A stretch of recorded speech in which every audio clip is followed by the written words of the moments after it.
முன்னாடிலாம் ஈவினிங் ஆனால் அப்படியே கீழே இறங்கி ஒரு ரவுண்ட் போயிட்டு வருவோம். இப்போ அப்போல்லாம் போகிறதில்ல, நேராக மொட்டை மாடிக்கு போயிடுறது.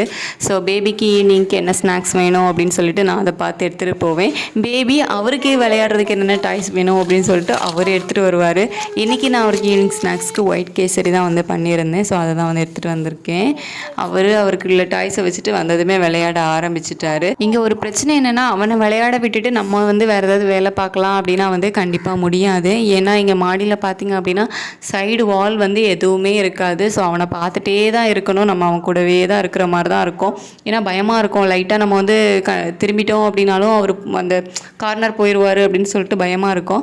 பட் அவன் வந்து போக மாட்டான், ரொம்ப ஓடியெல்லாம் விளையாட மாட்டான். நான் எங்கே இருக்கனோ அங்கே தான் என்னை சுற்றி சுற்றி தான் விளையாடுவான். அதனால தான் நான் அவனை வந்து அந்த மொட்டை மாடிக்கே கூட்டிகிட்டு போகிறேன். கொஞ்சம் துருன்னு ஓடி விளையாடுவான் அப்படின்னா கண்டிப்பாக நான் வந்து கூட்டிகிட்டு போக மாட்டேன். ஏன்னா நம்ம என்ன தான் பத்திரமா பார்த்துக்கிட்டாலும் ஓடி ஆடி விளையாடுற குழந்தைங்கள வந்து பார்த்துக்க முடியாது. ஸோ இவர் வந்து என்னை சுற்றியே இருப்பார். நான் வந்து அதுவும் அவன்கிட்டே தான் இருந்து அவனை பார்த்துட்டே தான் இருப்பேன். கொஞ்சம் அவன் தள்ளி போகிறான், ஒரு 2 அடி தள்ளி போகிறான் அப்படின்னாலே நான் வந்து விட மாட்டேன். நானும் வந்து உடனே கூட போயிடுவேன். ஸோ அவ்வளோ சேஃபாக தான் பார்த்துட்ருக்கேன். நாங்கள் போன நேரத்துக்கு 2-3 ஹெலிகாப்டர் வந்து மாறி மாறி போயிட்டு வந்துகிட்டே இருந்துச்சு. ஸோ அவருக்கு இன்றைக்கி அதை பார்த்து நல்லா டைம் பாஸும் ஆச்சுது.